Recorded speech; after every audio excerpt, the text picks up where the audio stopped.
Hello, Good morning, Meredith. Dr. Nissen. Good morning, Meredith. How are you? I'm great. How are you this morning? I'm good. Thank you for so much for joining me this morning. My pleasure. I'm really excited to talk to you because I like to celebrate Heart Health Awareness Month. I know that it kicked off yesterday, and I didn't get a chance to post on social media yesterday. I was kind of buzzing around getting prepared for the Super Bowl, but I'm really excited because I have a podcast coming up that I want to share with my viewers. My audience is predominantly African American, and I know that we have quite a disparity with outcomes in terms of heart attack and cardiac health. So I'm excited to talk to you this morning and get some tips about things that we could be and should be doing in terms of heart health awareness. Well, I agree with you. There are really significant disparities, and we can certainly talk about that at any point you'd like. Okay, great. So you had a study recently. Can you tell me a little bit about the heart health survey that Cleveland Clinic recently published? Well, in anticipation of Heart Month, we wanted to understand what Americans understood about diet and other, factors that influence their heart health. And so we asked a series of questions. And the responses from Americans were really pretty surprising. There's a lot of misinformation. Unfortunately, we've managed to confuse the public about what is a heart healthy diet and what isn't heart healthy. And so there's been so many different messages out there that Americans are confused, and we learned that in the survey. Okay, and it looks like people are confused about in terms of fast food and vending machines and how to prepare like healthy meals. So can you give us a few tips on what is considered a heart healthy diet in terms of fats and proteins and things like that? Well, one of the most important misconceptions that we uncovered in this survey is that Americans, after years and years of hearing this message, still believe that a low fat diet is the healthiest diet. And the science just doesn't support that. In fact, low fat diets have some significant disadvantages. We found that a very small number of people actually answered the question correctly, which is what is the most heart healthy diet? And it turns out it's the diet known as the Mediterranean diet, for which there's very good scientific evidence. The Mediterranean diet is not low in fat. It has some very healthy fats like olive oil and nuts. It just doesn't have a lot of meat or saturated fat, a lot of fruits and vegetables. It's the diet that's eaten by people who live in the countries around the Mediterranean Ocean, Italy, Greece, and so on. And it's a very rich diet that's very broad in the kinds of foods people can eat. Lots of beans, lots of vegetables, and plenty of olive oil. It's very tasty, and it's the most heart healthy diet. And I was going to say that two of the countries you just named, Greece and Italy, are known for some of their cuisines. I love Greek and Italian food, so that's pretty Absolutely. exciting. And I tend to use like olive oil with cooking, and I think that's a pretty easy transition to make. Like if you are accustomed to cooking with butter or even vegetable oils or some other fat, cooking with olive oil can be a pretty easy transition.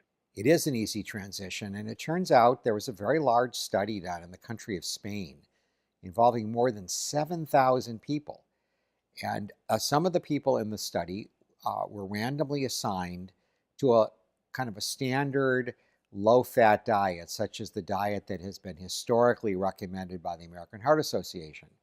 But the other group of people were given, believe it or not, they were given about a quart of olive oil a week and told to try to use that much olive oil in their cooking in every single week of the year. And the people that ate the diet where they were given the extra olive oil turned out to have about a 30% lower risk of developing heart disease than people that were eating what was previously thought to be a heart healthy diet, a low fat diet.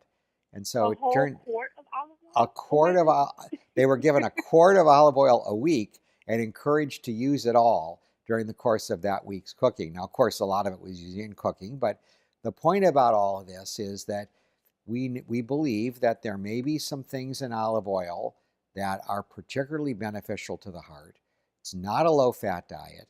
It's a very tasty diet and it's very heart healthy. Great. Let's talk about some of the other indicators that are commonly associated with heart health. Can you give us some tips on exercise, on how much exercise is recommended to reduce the risk of heart disease? Exercise is an extraordinarily effective way to reduce the risk of heart disease. And study after study has shown that the more you exercise, the lower the risk of heart disease. And that's independent of diet and genes and all the other factors. We tell our patients that at least 20 minutes of vigorous exercise 3 days a week, that's kind of the minimum. Uh, Exercising 5 to 7 days a week and 30 minutes or more is even better. And so it is a graded response. The more you do, the more heart healthy exercise becomes. You don't necessarily have to go all out. Brisk walking is very effective. You don't have to become a runner. Cycling, swimming, it doesn't really matter what you do, but getting your heart rate up, getting some vigorous exercise will help you to live longer and avoid heart disease. Okay, and I was going to ask you to quantify it, but you did that for me in terms of vigorous exercise because I know people tend to start out walking, and I was wondering like how do you gauge whether or not you're doing enough like to count it as being vigorous? But you did say brisk walking, so I did. Now, some people like to track their heart rate when they exercise. Our advice is that it's not that important. Your own sense of the intensity is just about as accurate as a heart rate monitor. If you're huffing and puffing a little bit, that's pretty vigorous. Walking uphill is fine. Walking upstairs works. I have patients that work in an office building who have learned that the one way they can get some exercise every day is they'll walk up 5 or 6 or 7 flights of stairs. And however you manage to do it, the point is you have to actually do it and do it regularly. And if you do, the benefits over many years are really quite substantial. I'm going to commit to making a couple of changes like that in my own daily activities. In terms of blood pressure Yes. and how it relates to heart disease, what is a good blood pressure that we should be striving for? A normal blood pressure is 120 over 80 or less. And, I know, some of your audience is the African American community where hypertension for reasons that are not entirely understood is more prevalent. And it is important to also understand that if you do have a problem with blood pressure, some limitation of the amount of sodium in the diet can be very important. And there's a lot of hidden salt in the diet. You'll find, for example, that canned soups and even canned vegetables, you got to start reading those labels because you'll find that some of these foods that you'd ordinarily associate with being healthy foods, like vegetables, may be loaded with sodium in the canned foods. The industry figured out a long time ago that adding salt to canned vegetables and to soups made them tastier for people. The problem is they made them less heart healthy. And so if you can make a soup yourself and make it without a lot of additional salt, you may be way ahead of the game in terms of limiting sodium intake. If you limit your salt intake, then you may not need as much blood pressure medication, and over the long run, you're going to be better off. Is there a certain number of milligrams or like maybe teaspoons or tablespoons that you should try to limit your salt to per day? I don't ask patients to actually track it. What I ask them to do is to look and to pay attention. Okay. And something on the order of a couple thousand milligrams of sodium is when you start to get beyond that, beyond 2,000 milligrams, you're getting into a high salt environment. But I think the main thing is to pay attention, to Okay. look and see how much is there. And the food labels that are now required by the Food and Drug Administration do tell you how much sodium is there, and they tell you what percent of your recommended daily allowance of sodium is in that food. You will see some canned soups that have, 25 or 30% of the recommended daily allowance for sodium in a single can of soup. That's a That lot. is a lot. That is a That's a lot, lot. a lot of sodium. So, in terms of cholesterol, how often should we have that monitored or screened for? We recommend that people have their cholesterol checked sometime generally in their 20s. If it's normal, once every 3 to 5 years is adequate. And as you get older, there is a tendency for cholesterol to rise.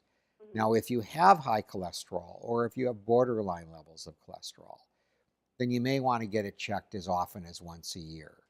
Getting it checked more often than that is probably not beneficial unless you're making adjustments to cholesterol lowering medications. And if you're on a cholesterol lowering medication, we do recommend that it be checked at least once a year to make certain that the drug is working, that you're in the healthy range, and that you're not gradually rising. Because over time, particularly if people gain weight, their cholesterol levels can actually rise substantially.